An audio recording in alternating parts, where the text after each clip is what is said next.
Well, hi there. This is Chris with the Rockabilly Customs channel, and I am out here in the garage, just chilling by the nice fire. Yeah, this fire that's behind me is supposed to be a natural gas burner garage fire for like inside of a house. But one year, what I did is when I got it, it was free. So I talked to a local propane gentleman. And he said if you drill the pilot out to the next size drill bit, you can run a propane tank to it. So boom, we got a propane line. It directly mounted up, screwed on to the factory fitting for the natural gas line, and starts right up like you normally do. So just go fill your propane tank, which I'll show y'all. So propane tank's right there, route it up, going into there, and boom, you just turn this to pilot like you normally do. Wait 10 seconds, boom boom. Typically on the second one, little flame will pop up, that's your pilot. Wait a little bit, propane all fills up the cylinders, or whatever the flame comes out of. Turn it over and boom. Now only problem is I drilled it just a little too big, so fire likes to come. If you turn all the way up, fire really comes out of there. So I turn this thing down pretty dang low. And if I keep that door shut, that door's shut over there, and that door's shut, typically I can get this garage up to, well, last year when it was like 20 degrees outside, even with the spacing in between and the hose over here, it got to like 65 degrees in the shop. So that was plenty warm enough to work out here in. And heck, I even primered I think the 240 spots on the 240SX when it was in here. Shot those with primer and it's set up. So I'll tell you a little bit what I'm doing today. If y'all watch my last video, y'all are gonna know. Well, but I'll tell you about this because I had somebody message me and say, hey, what's up with all the stuff in the background, like the tanks and all? Well, let me explain to you. This black aquarium, I built it. It's all screened and all that. I'm gonna take the screen out, take the hinges off and the latch. I'm just gonna get rid of it, okay? It was set up for a chameleon. I'm just gonna buy a chameleon setup, but if I can scavenge the wood, awesome. If not, just burn it, done with it. Chameleons, I had a chameleon, I got it when it was old, and I had it for about 1.5 years until it passed away. Then this one is an 80-gallon aquarium. We're gonna cut one side out. Like take a razor blade and cut the silicone in it and take the plastic top off of it, and then we're gonna take it to a company and see if they can cut it to make doors on the front of it, so it's not have to, because this thing's gonna set right about here in that room. I don't want to have to get a step stool to get over and reach my hand in here like that. I could just come over here and just and there you go. This aquarium is one I've been kind of playing around with. Still got a long ways to go, but this is going to be like an arboreal setup for maybe some tree frogs or something like that. This big one is a free China hutch I got. They were just going to throw it away because it didn't have the shelves. Well, I want to do a jungle theme China hutch, so therefore I don't need the shelves. So what's going to happen is we're going to extend here and bring out further maybe an extra 1.5 feet to give me a total of 3 feet from front to back. And the back's going to be all themed, and basically when you open, come around here, when you open these two doors, it's gonna be a pure jungle in there. So this glass is gonna get glued onto there. This glass is pretty good. This one's good. That's broke, so get another piece of glass in here. This glass is good. It's just, like I said, this one glued in there, done. And I don't know, I'm thinking about it. It's gonna have some kind of python in here. So maybe like a emerald tree boa, or an Amazon tree boa, something like that. Maybe a carpet python, I don't know. It's gonna be some kind of an arboreal snake that can use this whole area really good. Okay, so there's why I have these tanks sitting back here. Now, what we're going to do on this one, we're going to attempt to get my brakes completely fixed with what I have here. So the wheels are coming off, and the front calipers are going to come off, and the bracket system that's behind the front or that holds the caliper on is going to come off, and we're going to see about maybe I could just use some Loctite. I do got some really strong Loctite somewhere around here. Do that on the front.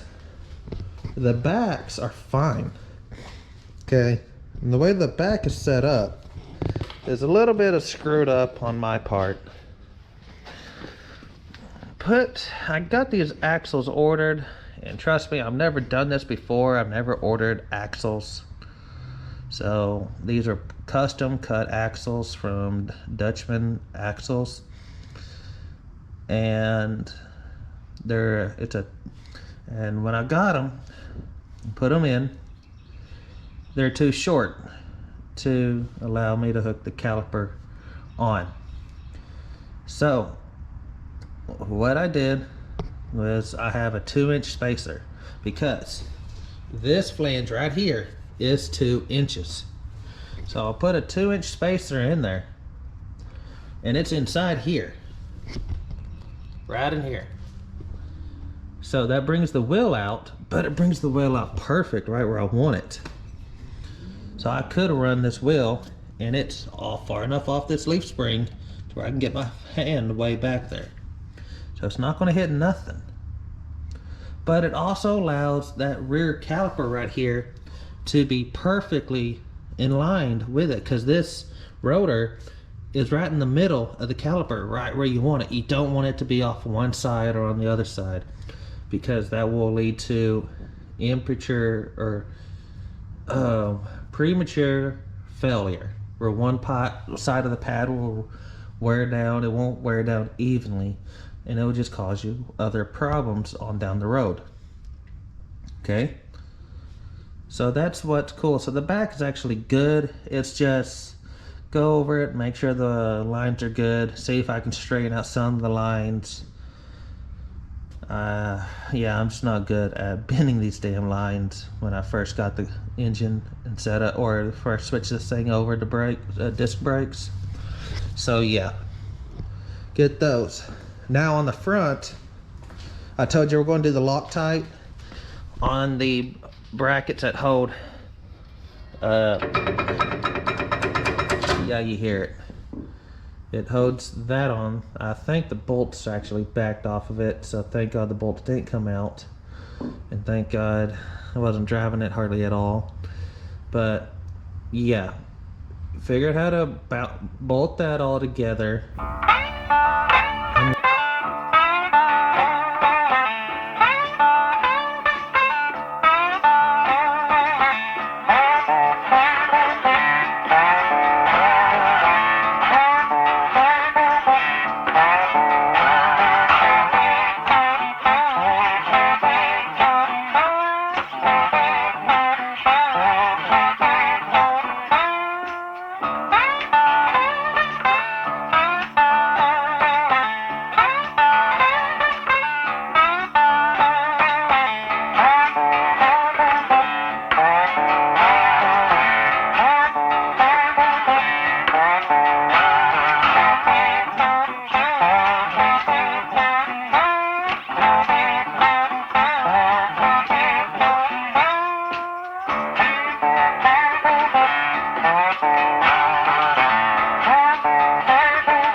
guys, I'm going to show you. So this is where I screwed up, and this is where I will admit.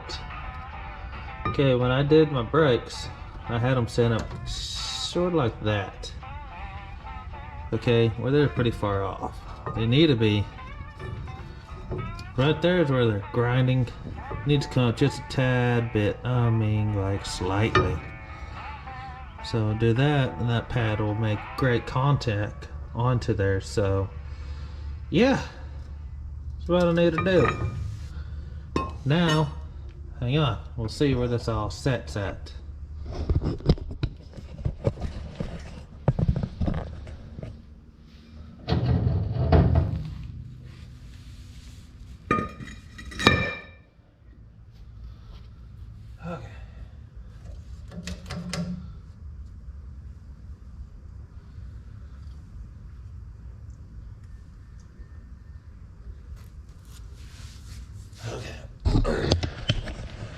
Okay, now here we go.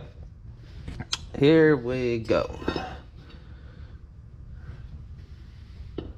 Right here and right here is where I had my caliper bolted up to. This is completely at home butchery. The setup. Hang on, let me push this pin in. It was set up like that. Honestly, I think I should have had it more like right in there. That thing sucked down in there. What I need to do, possibly I should have moved this down further here, and this needs to come down here in the middle there. I think that would actually set the caliper up correctly. Now what I need to do though is go back to the drawing board of looking up pictures of brake calipers and where they're positioned at on the cars, especially on Fords, and make it, because I wonder if I could actually bring it up just a tad bit, because there's more meat. As y'all could easily tell, there's more meat right in here versus here. So yeah. Also, this metal needs to be thicker. Now why it's wiggling is because really I don't have a nut on this side. Yeah. And they're bent. Yep, they're bent. You look at this one. That's bent. So yeah. My GoPro's at 33% and I let it charge for a while. Something's up with the charger. So yeah, okay. I'm gonna take the bracket off. We're gonna start from square one. Okay, we got the back wheel off now. Oh, I'll show you. I do gotta come in and spray all this black. It's gonna get new leaf springs, so I'm not worried about those. But and new shocks, so yeah. So yeah, I have this one connected. It's running over there. It probably needs some hangers. I don't think I have hangers, but there's a spider going across the floor. Wonderful. Hey, Black Widows. Yeah, I like them, but I don't like them on me. But okay, now we're gonna look. Look at that. That rotor fits in between there pretty damn evenly. So, and you see that spacer's right here, the blackness of that spacer, since they're painted black. Yeah, they're in there. This one's in there. So it's bolted to the caliper. So actually, I should have had these axles ordered. I should have had them 2 inches longer than what they were, so therefore I could actually bolt up without using a spacer. I might do that later on. Right now it's not bothering me, and you saw me do that burnout with this setup on here, so you know they're not going to snap. So yeah, and they're cased inside there. So, and I don't have like a big 3-5 inch making the wheel stand out way back here. No. So yeah.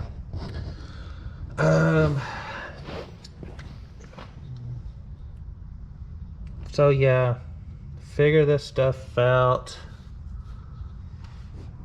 Probably need to weld more onto my shock mount because I had a, yeah, I remember now. Had a weld on some metal back here for my shock mount. So I had to do that for both of them on my leaf spring purchase. So therefore, my shocks, like I said, would hook up. Okay. So honestly, I just need to get that side plumbed in, and then, man, what sucks is I don't really remember where it was leaking at.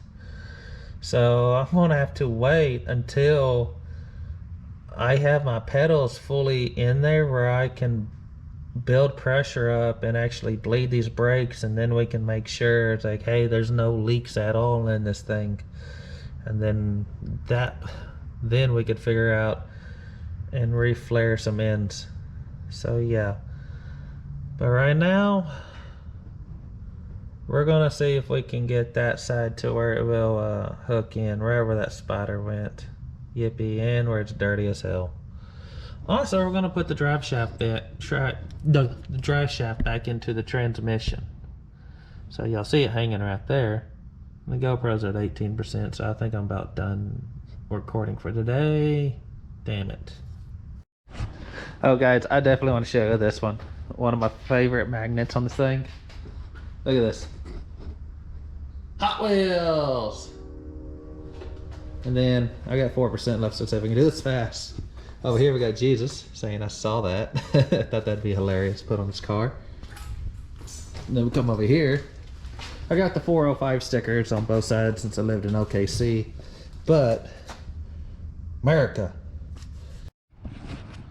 Well, yesterday I should have been recording because when I got off the camera and shut the camera off, when I said I got this side of the brake line mounted in, and now I just got to bend it and find that bolt for this end right here to hook to the caliper. Well, and then I said the only thing I would have to do is come up here, clean up the master cylinder and paint it, hook it in, and somehow maybe we could put our pedals in loosely and then pump it up and just make sure nothing leaks and get it pressurized. Okay. Well, your boy was just sitting thinking. I was like, okay, what am I going to do? What am I going to do? Like, I want to have disc brakes on this car, but I do not have $600 to buy wheel wood brakes, and I don't really want to use a single piston caliper. I mean, yeah, like look at this, look at this. I gotta sandblast it and clean it up. But that's a double piston caliper from a Mustang. Double piston's better than single piston. And yeah, I got a tear right there I need to see if I can fix up, but maybe get new boots for it, I don't know. But yeah, and this is easy to just go out and buy parts for, etc. and all that. It's a good caliper, lightweight and everything. So what I done, put that back down there. So what I have done was took an air hammer and took how many 3 or 4 hours, and I hammered out the 3 big ass what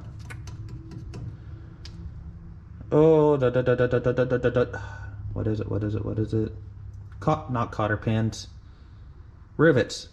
The 3 big ass rivets on both sides, and yeah, I nicked it pretty good. This side came off real easy. Like, oh my god, it came off really easy.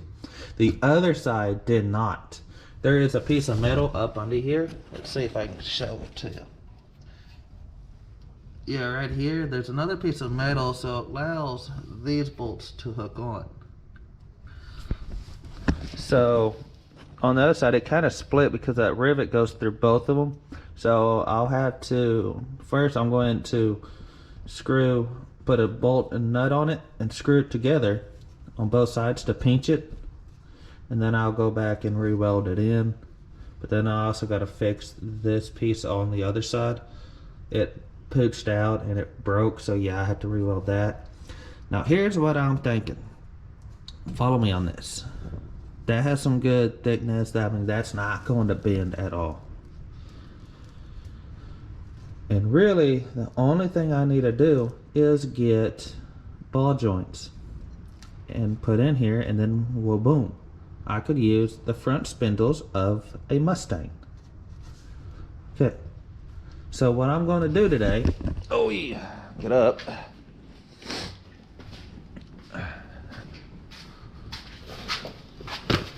Here is the one that came up pretty easy. This is my ball joint for the Maverick. Okay, this ball joint, the stud here, is smaller than the Mustang's. So the Mustang's fatter. What I'm wondering, and I have a buddy who's going to look. Also, I'm going to go to the parts store and see if they could pull me a ball joint for a Mustang. And we're going to see how big it is compared to this. I know the Mustangs are pressed in. Is the circumference down here that goes through the actual piece that goes through the lower control arm, is that the same? Or is it slightly bigger? If it's slightly bigger, I can modify these lower control arms to make it work. Just make sure it's square. So we got to go to the grocery store today. So after we go to the grocery store, we run down to AutoZone and I'll have them check it. So basically, we'll take my micrometer. We'll take the ball joint, and then we're going to go right here. Is at the base of where that sets in the lower control arm. So lock that down.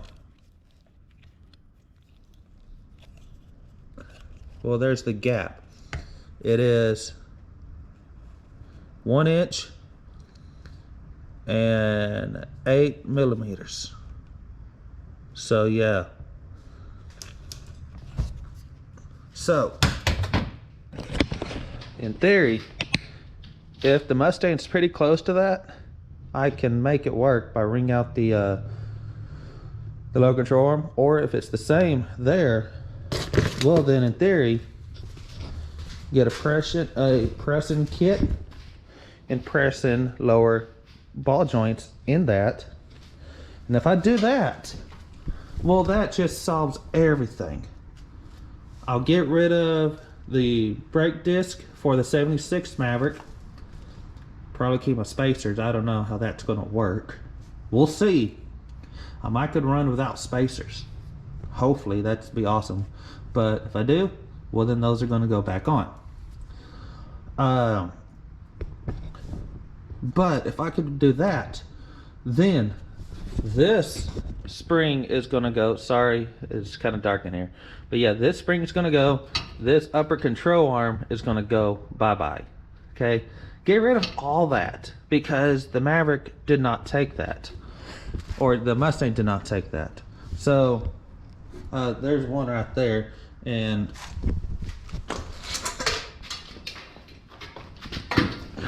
see, here's where your struts are going to hook to. Here's where your tie rod is going to hook to. This is where your ball joints go, and this is where your caliper goes. So now another thing I was thinking, if your boy put it on the other side, because this side goes right here. Okay, well, tie rod goes in the front. If you put it on the other side, tie rod goes in the back. If tie rod goes in the back, I can use my stock suspension or my stock tie rods. Okay, if I can't flip it and this side has to go to this side, well then I'll weld a bar right under here to take that blue rack. And the rack is blue because it's actually underneath the Maverick when I was painting it. So I gotta change the boots, and I'll just spray it all black, put new tie rods on it, and that if I have to use that. But then we're going to do some kind of custom lines on it, a catch can, like a little catch can, and some maybe a GM inspired pump system on it if I have to use the power steering rack.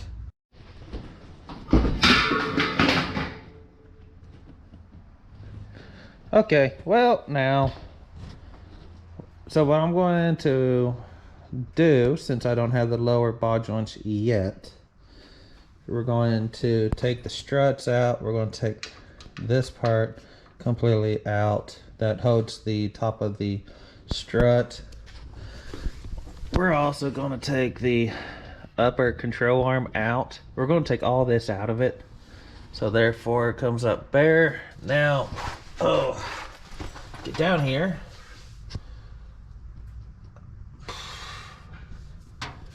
Looks like I gotta take these. Honestly, I don't know how the upper control arm comes out. I didn't see bolts going in from underneath it, so it looks like it's a big old bar. There's not much room there. I don't know. First, we're gonna take the strut out, and then or the shock and the spring out, and then we'll take the. We'll see about getting that lower control arm out, and therefore, what I'm gonna do is come over here, and with this, we're going to take apart and take the metal collar out, and we're gonna go place it on the car and just make sure there are these two bolts, and then this one where a bolt goes through. These threads right here all line up with the Maverick's top strut tower, and if not, I'm going to have to drill some holes to make this work and weld up the old holes, so therefore it doesn't make that spot weak. So yep, that's what we're going to do today.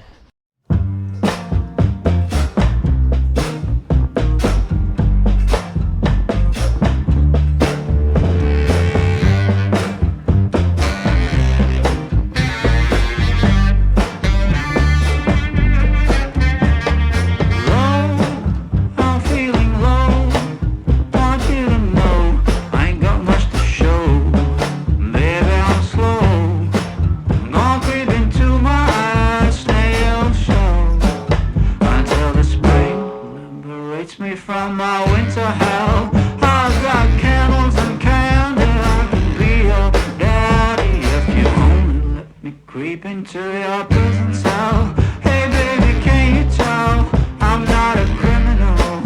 Your choice is seminal.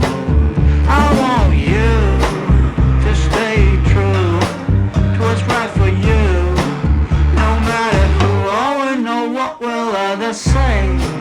Just find your way. Try to stay true.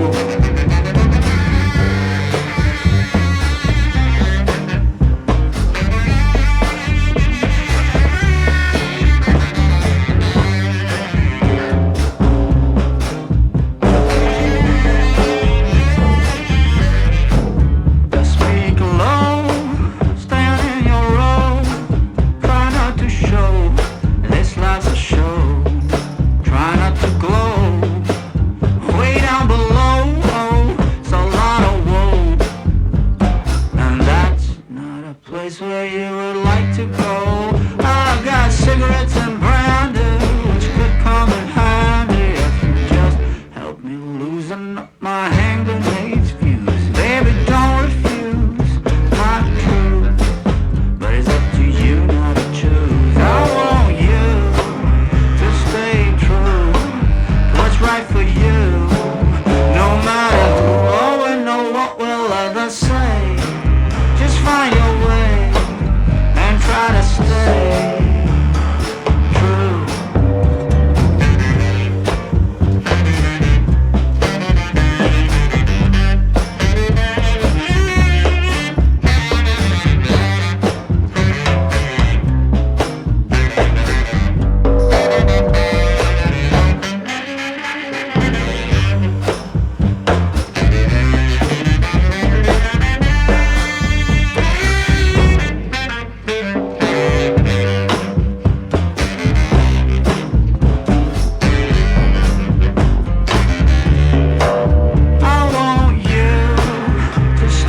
true to what's right for you. No matter who or when or what will others say, just find your way and try to stay true, true, true, true, true,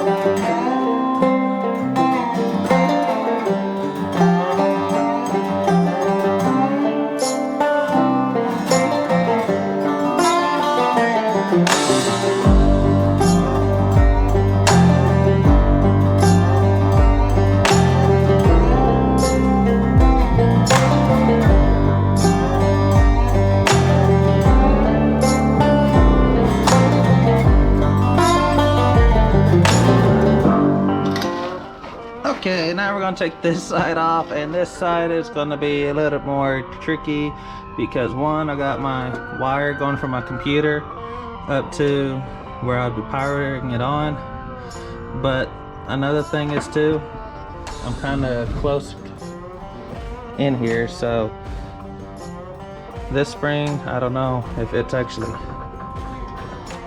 no, I could move it pretty easy. So, I don't know, we're going to take it off and then we're going to use the pry bar again for the jack handle and take it off.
Okay, that took way too damn freaking long to actually do because I messed up. Shit. So yeah, I ended up just yanking the damn thing out after I cut that off and saw those wiggling. And yeah. So banged my finger just a little bit. This one just popped it. So I'm not gonna be worried about it. Now what I should have done, I ain't touching that because it's freaking hot. Should have took that head and just, yeah. But I did it. So, but this one's out. Now we still have, oh look, there's the bolts. So there are bolts in there. Cool. So I'll take that out. And let's see. Cool. I don't need that. These I don't need. This one, I don't know. No, actually I don't need none of those. Alright, cool. So that's open. I really hope that the Mustang's top of the strut comes to these holes. Cool thing is you can actually turn that shock completely around, so you can have the bottom end where the two bolts go into the spindle. Those spin around so they can turn. The whole thing can actually twist all around. So that. Okay, guys. Well, since the Mustang struts are being a bitch, and that top bolt doesn't want to come out, so I'll show y'all. So you got these top bolts right here. You take these out, well, the shock collapses and it comes out. Okay, there's a bolt on top, so the threads on top, that bolt goes through, and then that goes on. You tie. You see that opening right here? This one has it too. It's just turned. You're supposed to put a flat blade in there, like a piece of metal, or I'm using whatever I can get, like pry bars or whatever, and it just won't do it. So I use some of that penetrating oil. I'm gonna let these set. I'm gonna go ahead and take off the other side and take the upper control arms off and get that completely freed, and then I'll come back and see maybe the stuff has broken through that rust and make it where I can at least loosen it easier. If not, I'm gonna get the air compressor built up with air and try to bust it off with a impact. So okay guys, well, I got the struts, or the shocks and the springs out, so I guess you call it a strut since it's made kind of in one piece, but got them out.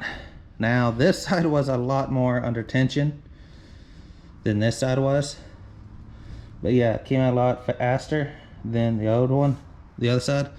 Now I'll tell you this. Whoa, look at this. Now, I've never messed with the front assembly. I got this car back when I was 16 years old. My grandfather said that he had the whole front end rebuilt, new shocks and stuff. And yeah, so I just haven't changed it since I've had it. And it's got real travel suspension, and well, I guess when the spring's on there, it holds tension down. So yeah, these have not been replaced for over 15 years. I'm 31 now, and I was 16 when I got this car, which I can show you pictures of back when this car, me and my brother was standing right next to this car when I think I was 7, makes him 6 years old, somewhere in that range.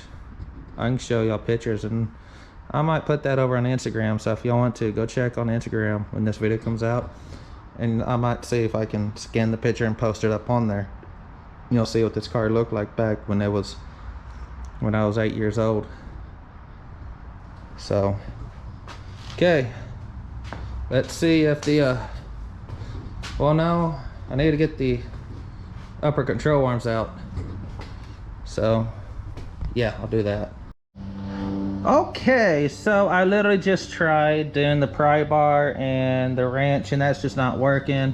So now we're going to the impact. So impact is set up.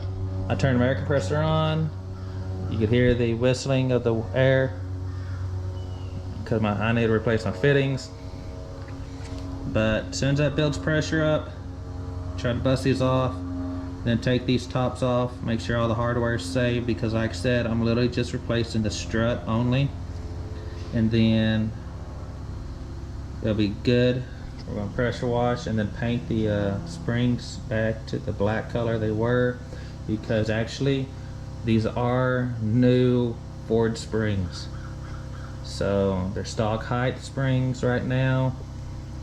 I can go with that and see, but get new shocks under here, paint these springs, paint all this stuff back to its original black, and then literally just put it underneath the car. I'll paint the spindle black also. We'll see if maybe we can sandblast it and get it cleaned up, paint it black, just make everything look new again, new and good again. It's really all I'm trying to do with the paint. Okay, I honestly don't know what just happened, but thought I was recording, because it said it was, but then all of a sudden I looked at it again and it wasn't. So I'll take you up to speed what happened. So I got that one off pretty easy, but now this one is just spinning. So see, I can do that. I can spin this around and that's not doing nothing down there really. So that's what's happening right now, is this is spinning, and I'm trying what I can to put something in there so maybe I can just get it loosened enough to actually come off. I don't know, I'm just trying to wing it and just try to do something.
Okay, what's obvious, I'm gonna have to modify the top, but I got the spindle in here, no ball joint, and I got at least the ears half-ass in there, and there's still a bunch of wiggle room.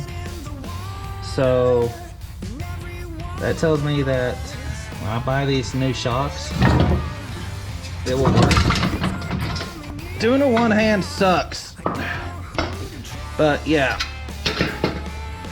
that this will work as long as I get that ball joint in here. And here's what I'm thinking about doing. I don't want to take the time to actually cut this thing out because that's going to be a bitch, because it's going to be a big weld. Instead, I'm going to go get the same thickness of metal, and 9 out of 10 what's going to happen is weld a metal like this onto the Mustang's ball joint, and then I'm going to take some good bolts, the grade 8 bolts, and then I'm going to bolt that in there, so therefore I can put this spindle on, and now I'll take new shocks and new coil springs up front, and then I'm going to switch these so the driver is going to be on the passenger side and the passenger is going to be on the driver's side. Now still will give me full articulation where it needs to go. It's just the tie rod in right here where the tie rod hooks up, that's going to be back here. So therefore I could use my stock gearbox and my stock steering suspension. Just get bigger ball joints for that, for the Maverick. Will fit into here, and then we'll boom bada bang, done. But what I need to do is get that off, and then